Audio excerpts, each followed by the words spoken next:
محمود غزنوی کا دور تھا. ایک شخص بیمار ہو گیا. جب بیمار ہوا تو وہ کسی حکیم کے پاس گیا دوائی لینے. حکیم صاحب نے کہا میاں دوائی کے لیے جو چیزیں درکار ہیں سب میرے پاس موجود ہیں سوائے شہد کی. اگر تم شہد کہیں سے لا کے مجھے دے دو تو میں دوائی تیار کر کے تمہیں دیتا ہوں. اس مریض نے کیا کیا, اس حکیم سے 2 ڈبیاں پکڑی, نکل پڑا شہد کی تلاش کے لیے. اتفاق سے موسم شہد کا نہیں تھا. اس شخص نے 2 ڈبیاں پکڑی, گھر گھر دروازے کھٹکھٹاتا رہا کہ خدا کے لیے اگر کسی کے پاس شہد ہو تو مجھے دے دو, اگر مجھے بر وقت دوائی نہ ملی تو میں مر جاؤں گا. گلی گلی گھر گھر دروازے کھٹکھٹاتا رہا, مگر افسوس ہر جگہ مایوسی کے آثار نظر آنے لگے. جب مسئلہ حل نہ ہوا تو یہ شخص محمود غزنوی کے دربار میں حاضر ہوا. محمود غزنوی کا دروازہ کھٹکھٹایا. اندر سے محمود غزنوی کے وزیر ایاز نے دروازہ کھولا تو دستک دینے والے اس شخص کی روداد سنی. اس شخص نے کہا کہ میں در بدر بھٹکا ہوا شخص ہوں, بیمار ہوں, مریض ہوں. میں نے ہر جا پتہ کیا ہے کہ کہیں سے مجھے شہد مل جائے, کہیں سے بھی مجھے شہد نہیں ملا. اب آخری دروازہ ہے محمود غزنوی کا, اگر یہاں سے بھی مجھے مایوسی ملی, اگر شہد یہاں سے بھی نہ ملا تو بر وقت مجھے دوائی نہیں ملے گی, ممکن ہے کہ میں مر بھی نہ جاؤں.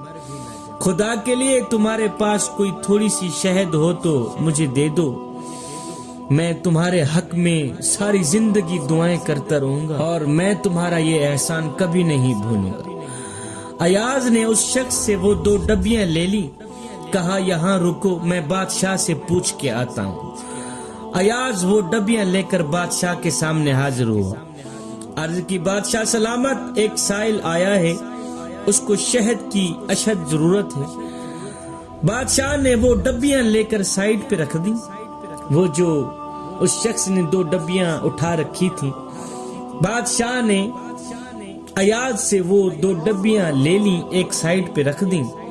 ساتھ میں کہا ایاز 3 کینے شہد کی اٹھا کر اس سائل کو دے دو.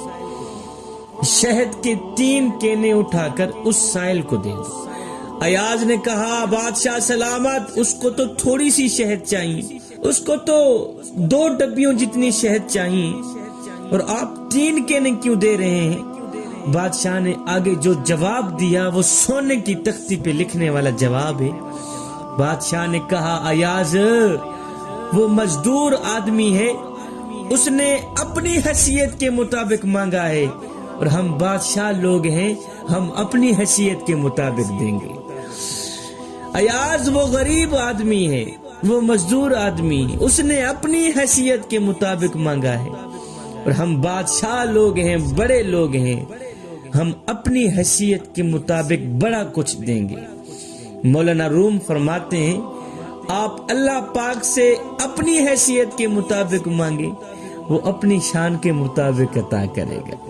شرط یہ ہے کہ مانگے تو صحیح, مانگنے کا بھی سلیقہ ہونا چاہیے, ڈھنگ ہونا چاہیے. ایک ایسا بندہ ہے جس نے ایک بار مانگا ہے فوراً میرے اللہ نے عطا کر دیا, اور ایک دوسرا بندہ ہے اس نے ساری زندگی کوئی چیز مانگی ہے, ابھی تک اس کو عطا نہیں کی گئی, بس مانگنے کا فرق تھا. پہلے مانگنے والے کے پاس ڈھنگ تھا, سلیقہ تھا, دوسرے کے پاس تھا نہیں. خواجہ معین الدین چشتی اجمیری کے دربار کے سامنے ایک اندھا بزرگ آیا, بیٹھ گیا, دعائیں کرنے لگا, یا اللہ اس ولی کامل کا صدقے میری آنکھیں بحال کر دے, مجھے میری نظریں عطا کر دے, کھوئی ہوئی نظریں مجھے واپس دے دے.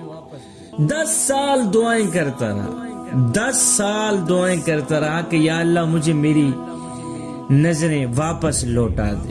ایک دن ایک بادشاہ زیارت کے لیے خواجہ معین الدین چشتی اجمیری کے دربار پہ حاضر ہوا. اس نے دیکھا کہ ایک بزرگ ہے دربار کے سامنے, دروازے کے سامنے بیٹھا ہے, اندھا ہے, نابینا ہے. بادشاہ نے کہا بابا جی کیا حال ہے؟ اس نے کہا ٹھیک ہوں الحمدللہ. کہا کیسے آنا ہوا؟ کہا آیا ہوں اپنی نظریں لینے کے لیے، دید مانگنے کے لیے آیا ہوں، لیکن اللہ تعالیٰ میری دعا قبول کر ہی نہیں رہا. بادشاہ نے کہا بابا جی کتنا عرصہ ہو گیا؟ کہا 10 سال ہو گئے ہیں دعا مانگتے مانگتے. بادشاہ نے کہا بابا جی 10 سال ہو گئے ہیں دعا کرتے کرتے، ابھی تک اللہ پاک نے تیری دعا قبول کی ہی نہیں. اس نے کہا ایسا ہی ہے. بادشاہ نے اپنے جلادوں کو کہا کہ میں دربار کے اندر جا رہا ہوں زیارت کے لیے، میرے واپس آنے تک اگر اس بزرگ کی آنکھیں نظریں واپس آ گئیں تو ٹھیک ہے، نہیں تو تلوار اٹھا کر اس بابا جی کا سر تن سے جدا کر دیں. بادشاہ دربار کے اندر چلا گیا تو اس بابا جی نے کیا کیا، اس نے رونا شروع کر دیا کہ یا اللہ اب تو ڈر ہی ڈر، اب تو خوف ہی خوف ہے، میرے کریم رب اب تو مجھے نظریں عطا کر ہی دے. آج بھی اگر میری دعا قبول نہیں کرے گا، پہلے نظریں نہیں، پہلے آنکھیں نہیں، اب تو سر بھی قلم کر دیا جائے گا. اور میرے کریم رب اب تو کرم کر ہی دے. میرے کریم رب 10 سال ہو گئے ہیں دعا کرتے کرتے تو نے قبول نہیں کی، آج تو بندہ نہ چیز کی دعا قبول کر لے. بس یہ دعا کرتے کرتے خاشیت الہی میں آ کر، اوپر سے ڈر تھا سر قلم کرنے کا، خاشیت الہی میں آ کر اس بزرگ کی آنکھوں سے 2-4 آنسو نکل گئے. ہائے ادھر سے 2-4 آنسو نکلے، ادھر دعا کی قبولیت کا اعلان ہو گیا. ادھر سے بادشاہ بھی دربار سے باہر نکلا. بادشاہ نے کیا دیکھا کہ فقیر کا سر سجدے میں ہے، فقیر زاروں قطار رو رہا ہے. اور میرے کریم رب اب تو مجھے میری نظریں عطا کری دے، نہیں تو میرا سر تن سے جدا ہو جائے گا، نہیں تو میں مر جاؤں گا. اور میرے کریم رب تو کرم فرمانا، 10 سال ہو گئے ہیں تو نے میری دعا قبول نہیں کی، کوئی بات نہیں آج قبول کر لے. اللہ اکبر. ادھر سے بادشاہ نے اس فقیر کا سر پکڑا، کہا بابا جی اپنا سر اٹھاؤ. فقیر نے اپنا سر اٹھایا، اٹھاتے ہی فقیر کی چیخ نکل گئی کہ آج تو سر تن سے جدا ہو ہی گیا. جیسے ہی فقیر نے اپنی آنکھیں کھولی تو اللہ کے کرم سے فقیر کی نظریں بحال ہو گئیں. فقیر نے کیا دیکھا، سامنے بادشاہ کھڑا ہے.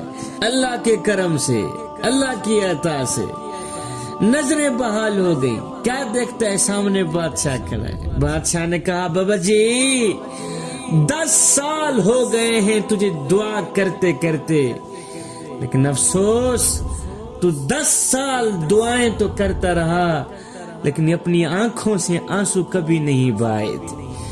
آج 1-2 آنسو نکلے ہیں، ادھر سے دعا کی قبولیت کا اعلان ہو گیا ہے.